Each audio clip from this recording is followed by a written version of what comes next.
Знам дека направена е интерресорна комисија во минатиот состав на парламентот од 2002 до 2006 година на едно пратеничко прашање и направена е студија која укажува на тоа дека бројот на абортусите во Велес е 2 до 3 пати поголеми во споредба со абортусите во другите градови каде што животната средина е чиста и здрава за живење. Меѓутоа, тие податоци никогаш не излегле на виделина, чак напротив, податоците се после изманипулирани и укажано е тоа дека бројот на спонтаните абортуси е еднаков, например, како во еден град како што е Куманово. Болката е уште поголема од немоќта на родителите да го сменат воздухот, да го извадат туморот од главата на своето дете, да ги пресадат своите бели дробови, да му ги поклонат на своето дете. Значи, сето тоа без нивна вина, а со знаење на многу доктори, на многу магистри кои што дипломираат тука во нашиот град и каде е она Хипократова заклета која што ја положиле, за која што добиле дозвола од своите ментори, професори, од званични државни институции, значи од факултетите, со знаење на Републички завод за здравствена заштита, дека 82 родилки во Велес имаат енормно присуство на тешки метали во плацентата на родилките и во млекото со кое што мајките го дојат бебињата и потоа адакта се фрлени тие документи во фиока и воопште никој не се загрижил што понатаму со овие ризично родени бебиња. Секој прво треба да си ја повтори медицината. Значи, секој доктор кој ќе заврши медицина не значи дека тука завршува и тука е сето знаење. Значи, како учи човек и како работи од ден на ден, се повеќе навлегува во таа патологија, во таа физиологија на организмот и треба сите да сватат дека не можеме да бегаме од стварноста. Стварноста е дека олово и кадмиум во овој град постои, дека многу наши драги личности починали и веќе не се меѓу живите. Повеќе никој не може да ја запре вистината. Тие гасови во нормален атмосферски притисок над 980 паскали се лесни. Значи, од дожекот испаѓаат и субот ги носи нагоре високо и тие се распоредуваат високо на поголем пречник него ли од дупката во Велес. И тогај, запазувајќи ја значи, нормата на испуштање, добро работиме и испаѓа нема проблем. Но, бидејќи некогаш атмосферскиот притисок паѓа под 980 паскали, тогај тие индустријски гасови стануваат тешки.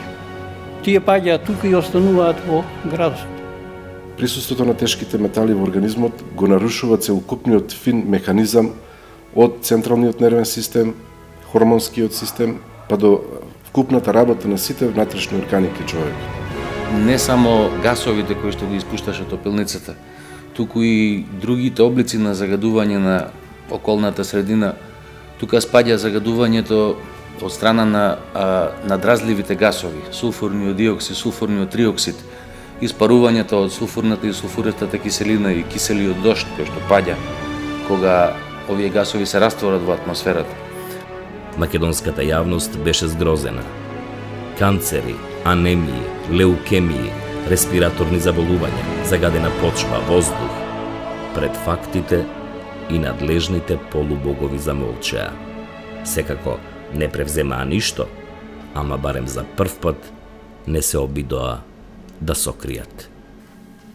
Па, вака помогнавме на 11 годишно девојче кое што боледуваше од тумор на мозокот, беше оперирано и како здружение, бидејќи мораше да лежи во постела, му поклонивме црвен велосипед. Мислам дека цел живот ќе ги паметам тие плави очиња.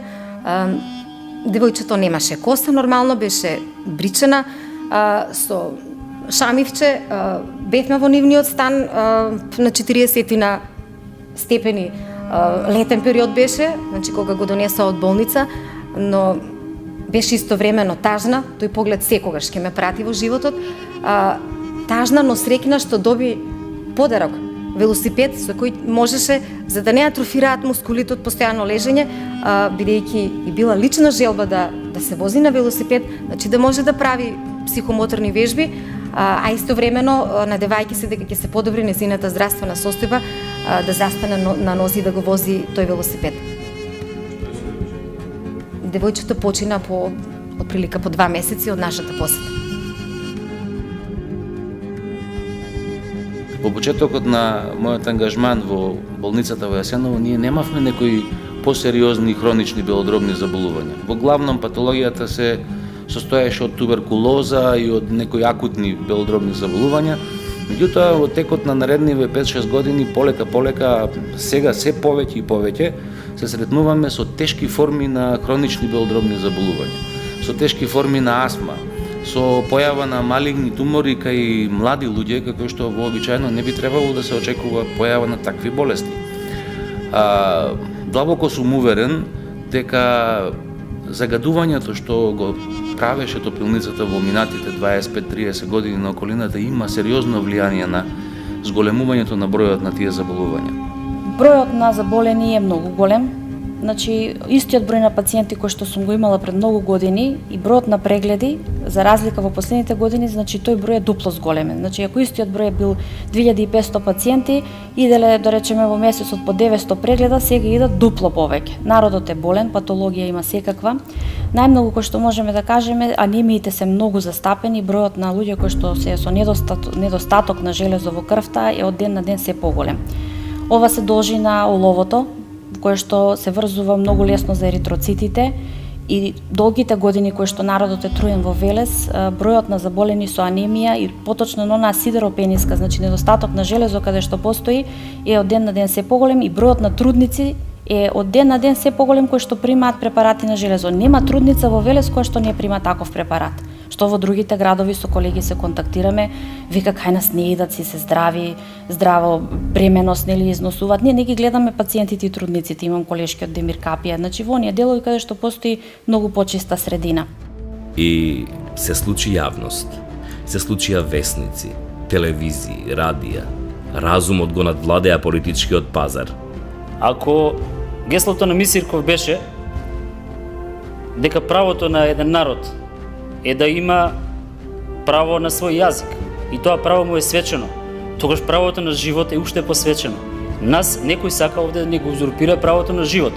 Ние велешани не можеме да дозволиме некој да ни го земе правото на живот. Зашто сме ние овде? Зашто сме дојдени, зашто живееме? 35 години трпевме, веќе нема да трпиме. Ако се вратиме назад во своите размислувања во периодот пред 70-тите години, кога е изградена топилницата, можеме да заклучиме дека со фаталната грешка која е направена со локацијата на топилницата на таа локација, не само што се обесправени граѓаните на Велес и Велес бил тероризиран во изминатите 3 децении, туку Велес испуштил прекрасна шанса наместо да се шири и развива по ридовите во околината, каде што е многу тешко да се обезбеди комунална инфраструктура, Велес имал шанса да се развива во еден прекрасен дел. Тој дел каде што е топилницата е многу добар за перспективно ширење на градот. 12 месеци, 12 милиона, тоа е стварно добит за градот. Нели, тие пари тука се троше во Велес и така. Тоа е, речеме, како еден податок мерлив кој би можел да даде нешто како информација што треба, али дали е тоа цената што треба да платиме за да останат и граѓани? Не е точно дека бројот на хронични белодробни болести е намален. Еве ќе ви кажам и зошто. За да настапат хронични промени на белите дробови, потребен е период на излагање на полутантот, значи на надразливецот. Тој период на нас за топилницата, ако не се лажам, работеше околу 30 на години во градот, така. Значи тој период генерира се уште случаи, ние се уште ги лекуваме последиците на тој период од кој што граѓаните на градот и на околината биле изложени. Велес за прв пат победи. Топилницата беше затворена. Градот е многу поубав овие години додека не работи топилницата. Народот чета, навечер диши.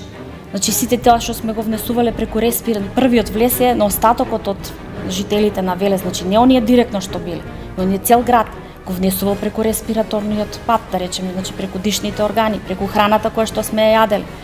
А сега народот е порелаксиран во однос на тоа, навечер се движи, е среќен, го гледам дека се чувствува убаво кога диши навечер, релаксирано како по некои други, нели, светски летувалишта кои што релаксирано се движат. И сметам дека секој во интерес на градот, во интерес на жителите, владата во интерес на овие луѓе кои што плаќаат данок, значи таа влада која што живее од овие жители, во интерес на градот треба да измисли нешто кое што само ако се сака може да се среди. Значи треба да се затвори, да се најдат некои други профитабилни нели фабрики да се отворат кои што би допринеле средства, кога што тој народ кој што останал без работа би се вработил автоматски со тоа, значи и стресот од немање пари би се намалил. Се случи поплава на пролетно зеленило. Се разбуди джинот во луѓето, тополите висината си ја сетија. Купените викачи онемеа. И пак не дознаа кои се оние кои се осудија да викнат дека царот е гол. Кои се нерани мајковците кои се дрзнаа да ги реметат нивните фингирани бројки и букви. Кои се оние кои обнародија дека во Велес дрвото насадило дрво и дека нема поголема мизерија од тоа дека вршителот на должноста министер за екологија кажува како загадувањето на Велес е последица од вертикалното издигнување на сонцето.